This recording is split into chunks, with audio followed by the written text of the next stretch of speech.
Hello and welcome. Today we're stepping right into an ancient, almost cosmic courtroom. The prophet Isaiah kicks off his vision by calling on the heavens and the earth to be witnesses. Why? Because God himself is about to lay out a stunning case against his own people, the people of Judah and Jerusalem. So let's get right into it. The trial begins. And right out of the gate, the accusation is just shocking. The Lord doesn't address the leaders of his holy city by their proper titles. No. He calls them by a name that is synonymous with complete and total wickedness. I mean, can you imagine hearing this? The most powerful political and religious leaders in Jerusalem are being called the rulers of Sodom. And the regular folks, the people of Judah, they're being labeled the people of Gomorrah.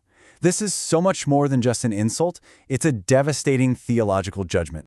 Now, this is a really crucial point. In the verse just before this, Isaiah mentioned that a small group of faithful people, a remnant, saved them from being totally wiped out like Sodom. So God isn't threatening them with the same physical destruction here. Instead, he's making a spiritual comparison. He's saying, look, your moral corruption, your wickedness is already on the exact same level as those infamous cities. Okay, so if their wickedness is that bad, what about all their religious activity? What about their devotion? God now turns his attention to the very heart of their worship, the sacrifices they were offering day in and day out at the temple. Wow. God asks this absolutely devastating rhetorical question. Why are you even bothering? He's not pleased with their offerings. He's glutted. He's had his fill. This endless stream of animal sacrifices, which was supposed to be about atonement for sin, has become totally meaningless. When he says he is full, it's a kind of divine nausea, a weariness with all these rituals that have zero connection to how they're actually living their lives. And make no mistake, this rejection is total. Just look at this list. It's not just one or two little things he's annoyed with. The Lord goes down the list one by one and dismisses pretty much every major part of their formal worship. From the daily sacrifices to their most sacred gatherings, he wants none of it. And this gets us to this critical idea of vain oblations. These rituals weren't just imperfect or a little off. God calls them an abomination. He saw these religious acts as an attempt to bribe him. It's like the people were trying to pay God off for their wickedness, thinking a few sacrifices would cover it, all without having any real intention of changing their ways.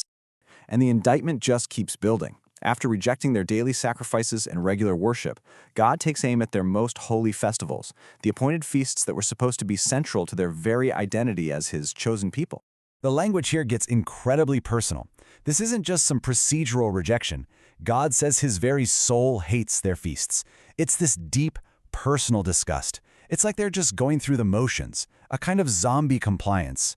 And God says this hollow performance has become a burden, a weight that he is just tired of carrying.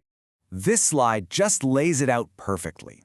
It contrasts the two different realities that God is seeing. On the outside, you have this big performance of piety, sacrifices everywhere, serious meetings, lots and lots of prayers. But what God sees on the inside, the moral reality, is a people weighed down by sin, a society built on oppression and injustice, with hands stained by their actions. And this brings us to the absolute climax of the indictment. He's dismissed their sacrifices. He's dismissed their festivals. So what's left? Their prayers. And God delivers a final, chilling verdict. This is it. This is the final judgment.